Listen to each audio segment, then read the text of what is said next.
তারপরে একটা আবারও আম্মুর বাসাত আপনারা সবেও ভালো ভালো বাব্বা যে খালি আম্মুর বাসার তাকে নিয়ে আসলে আম্মুর বাসার দরকারেও আমার আওয়া হয় আর যাওয়া হয় এটা তো আর হইয়া লাভ নাই। পরে ড্রাগন ফল খাটলাম আমার বেবিয়ে, ড্রাগন ফল খাটি আমার বেবিয়ে খাইতা। পরে আমার বড় বেবির ইচ্ছে হইল বাইরে রান্না বান্না করিয়া খাইতা। তারপরে আমরা চুলা রেডি করলাম, করিয়া বাইরে রান্না বান্না করলাম। তারপরে সব কিছু আবার শ্যুট করতাম পারছি না, আমার ছোটো বেবিয়ে খুব বেশি জ্বালাতন করছেন। ওদিকে আখনি রাঁধছেন মায়, ওগুলা খাইলাম গরুর মাংস আখনিটাও ভিডিও করতাম পারছি। তারপরে গেলাম গিয়ে আমার ফুয়ার স্কুলও সকালবেলা মিলাদ আসলো, স্কুলও গিয়া মিলাদটা শেষ করিয়া আইলাম। আমার তারার স্কুলে মিলাদ মাহফিল চলছিল, তাই মিলাদ মাহফিলও গেলাম। সবসময় আসলে ভিডিও করা যায় না, আসলে বেবি থাকলে যারা বেবি থাকে বেবির মা তারা বুঝবা ব্লগ করা যে কত টাফ। তারপরেও ভালো লাগে নিজের একটা চ্যানেলটা সুন্দর করিয়া গুছাইয়া ভিডিও করলে নিজেরও ভালো লাগে।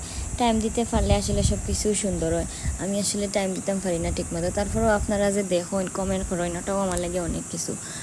তারপরে এই বেবিটা যে সুন্দর করিয়া ছেলেটা এত সুন্দর গজল হয়েছে, খুব ভালো লাগছে। আল্লাহ হাফিজ।